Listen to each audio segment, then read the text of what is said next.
in my room, and yeah, and to meet you. So thanks for sticking around if you're still seeing this. Hopefully you didn't lose faith in me, and let's get into this. This will probably be super disjointed and rambly.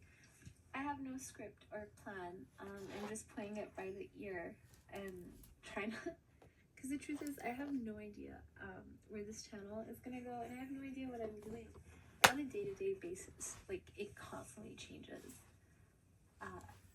I'm hoping I could like wash some molds while I do this. It would be less nerve-wracking. So for a bit of context, my parents are diplomats. That means every 4 years of my life, we moved to a different country. When I was 18, I graduated high school in Tanzania, and I was given the option to go anywhere I wanted, which super lucky. I moved to Montreal, Canada on my own. I went to art school, well, not art school, but I did a studio arts degree at Concordia University.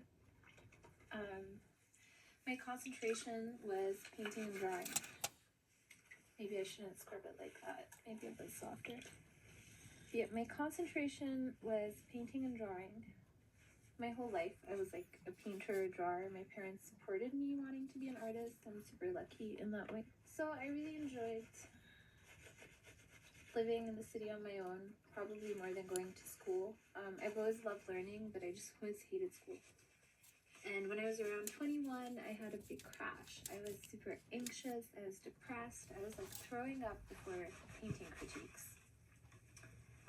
And just, it wasn't good. At the same time, it happened that I had a visa problem with my, I had a problem with my student visa because I took a part-time semester, and I basically had to leave. So I was actually kind of relieved when I found that I was leaving. I was like, oh, this is a great chance to start again. At the time, my parents were living in Egypt, where I'm half Egyptian. And I hadn't lived there since the revolution. So I was excited to move back as an adult. I was like, oh, you know, we could pick up where we left off. I could get involved in art and activism. I could make a difference. My work could have meaning. My ideas could have value. But what I found when I got there is I was treated pretty much like a cockroach. I didn't find any spaces that I was accepted in. I remember, like, for example, I'm going to put footage of a pottery, like where all the pottery in Cairo happens. It's like a pottery village. And my idea was to just go there, meet people, you know, get involved in the community. But when I went there, I found most people there, you know, they're like working class men who seemed to be quite terrified of me. I put them on edge, you could tell. I stood out of place, and just, I don't know. Several experiences like that basically kind of made me want to give up a little bit. That's when I started the YouTube channel. I don't know what it was that got me thinking about pigments, but it just started there, and it was really lovely. It was a way to occupy my time. I tried to work in Egypt, but the economy was really bad. I was only making $200 a month, so I figured I'm better off just pursuing my art, you know? Even though I enjoyed the YouTube channel, I enjoyed like living with my parents, I enjoyed living with my dog and having a yard. It definitely felt like my life was stalling, and I wasn't getting anywhere where I wanted to, career-wise, financially. So when I had the opportunity to move back to Montreal, I took it, and I moved back last December. So it's been a little bit over a year. I decided to finish my degree, and I just finished it this December. So it's been like 2 months since I graduated. And this time I definitely took a different approach to school. I'd always felt like I never really, you know, like diplomas don't mean much these days. But spending those 2 years in Egypt kind of put things a bit more in perspective. And I was like, okay, well, with school you have an environment where there's community, there's people who are interested in the same things as you, there's emotional support, and there's room for experimentation. Painting and drawing felt somewhat limited, so I started taking classes in everything that felt really different or that scared me. So I took classes in performance art, in new media like electronics, programming, just a bunch of varied different things, robotics, for example. And I really enjoyed it. It started out with me just playing, but I was really enjoying the process, whether it was using a Connect to kind of create the strippy live video, or my robotics project that failed a lot.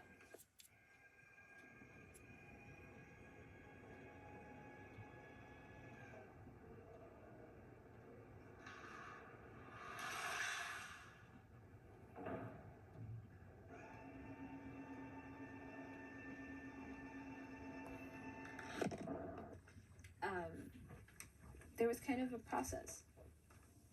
There was a process or logic to kind of this openness of one working away from the wall, rethinking your space and environment, and what art objects are and what they aren't. What definitely stood out the most to me, and is something that I want to do a video on by itself, is performance art. Performance art completely changed the way I approach all the other media that I work on. It was pretty great. I did a bunch of performances, kind of where I started getting personal.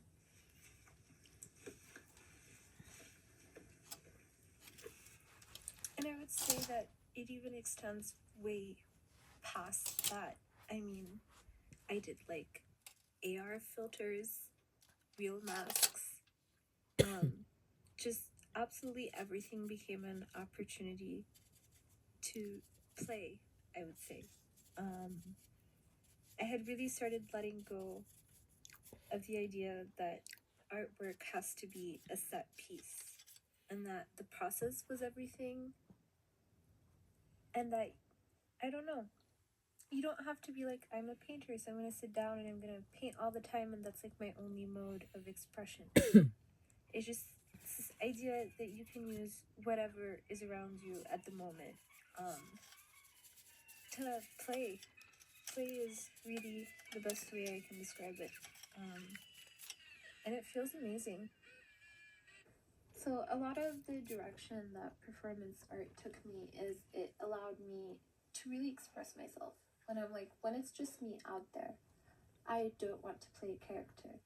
And I want to be authentic in my expression. I don't want to create commodities for money, to be a brand or a professional or a factory.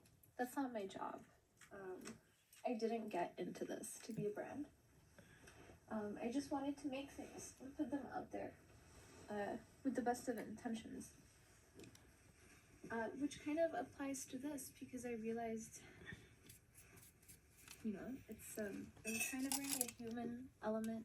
I'm trying to remove artifice and scripts and music.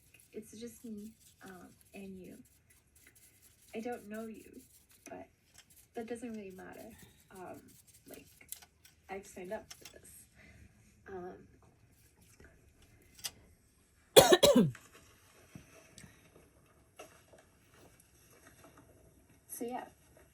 So when I moved back to Canada, I was a bit overwhelmed with school, obviously, and figuring out what media I want to do. It was very hard to accept that maybe I wasn't going to be a painter. I just fell out of love with it. I found it too difficult, and I still maintain that painting is the hardest art, and I'll make a video about that. So me making pigments was a way for me to procrastinate on painting. I hated this. Painting was great until I had to start thinking of monetizing it. Just the process of making something and thinking about who's gonna buy it, just thinking about the money aspect just made it really terrible. So I started making pigments as a way to avoid starting a painting. And then I just found myself making more and more pigments and never painting with them. And it's when I started to accept that maybe painting wasn't for me. And maybe painting, it had felt like I had gone into a teenage marriage with painting. I mean, I've been doing it since I was like 10 years old. I love it. It was great having it in my life, but I definitely want to explore other options.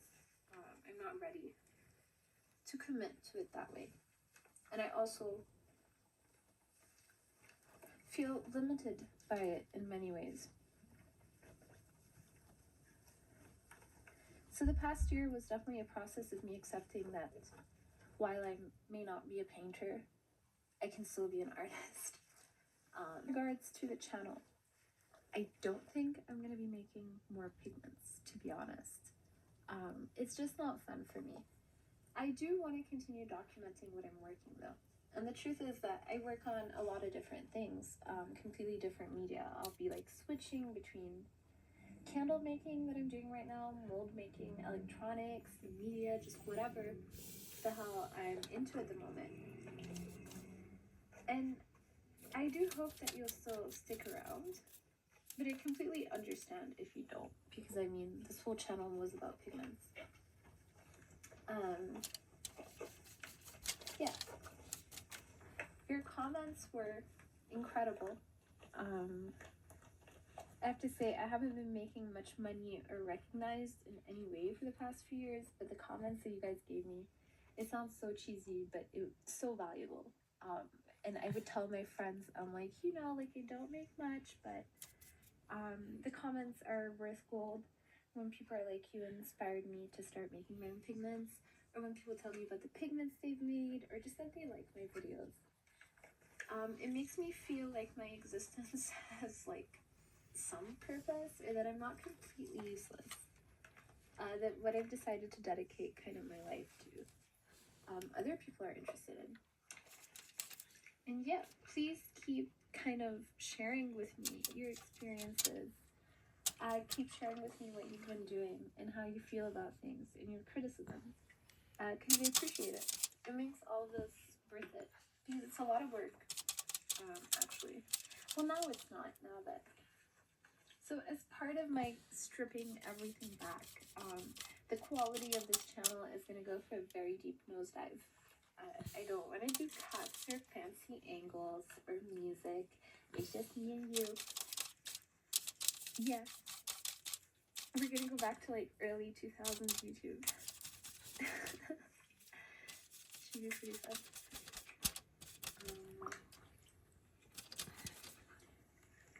What else? I feel like this video is going to be scattered and all over the place. I should have probably written a script or something to follow, but I think it's a little bit late for that.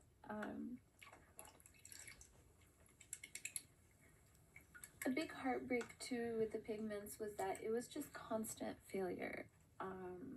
Half the pigments didn't work, and I wasn't painting with them. But it was also a spark for me to start thinking about failure, how I deal with failure, ways to use and harness failure. That's starting to become more apparent in my work. I'm definitely way more comfortable. I mean, I still lose my mind every time something goes wrong, but I'm definitely more comfortable trying to see value in that, pushing it. I mean, the way I feel very uncomfortable about performing, so a lot of my performances are about that. My performances are about being deeply uncomfortable and in pain and sitting with that and making everyone else sit with that.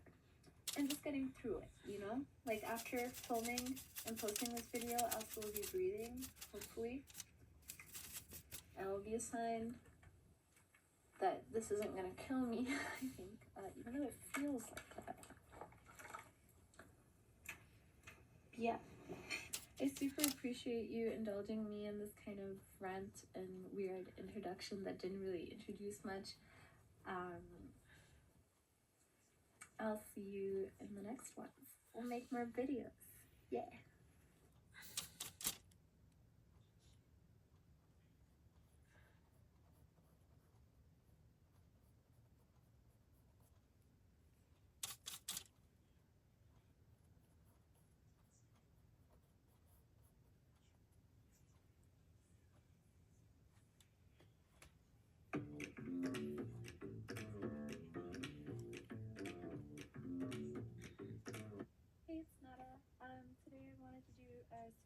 pigment review. I started making these pigments around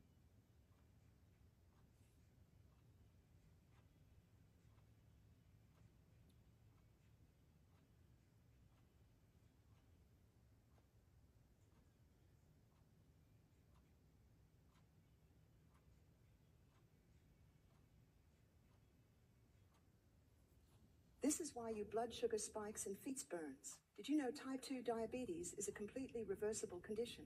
Anna, once disregarded by society yet chosen by God, was a figure whose life held a vital yet largely unknown role in the most profound narrative of all time. Her story, overshadowed for centuries and largely absent from the traditional Bible, appears in the apocryphal writings, particularly the Proto-Evangelium of James, a text unfamiliar to many today. This raises the question, why is Anna, the grandmother of Jesus, omitted from the scriptures we commonly read? How could such an instrumental figure in God's plan remain hidden from canonical accounts? To unravel this mystery, we turn back to the formative years of early Christianity, when church leaders meticulously decided which texts would form the New Testament. The Proto-Evangelium of James, which details Anna's journey and the miraculous birth of Mary, was ultimately excluded as apocryphal. Despite its significance in early Christian circles, it was set aside, likely because its detailed focus did not align with the theological priorities of the time. Yet Anna's inspiring story of resilience and divine purpose was preserved in this ancient text, quietly waiting to be rediscovered. This amazing story begins with a surprising truth, one that very few know. Anna, the grandmother of Jesus, was a woman despised by men but chosen by God to be part of the greatest plan ever conceived to give birth to the mother of the Messiah. In her time, Anna lived under a shadow of disdain and murmuring because she was barren. In that context, being barren meant more than just a simple difficulty in having children.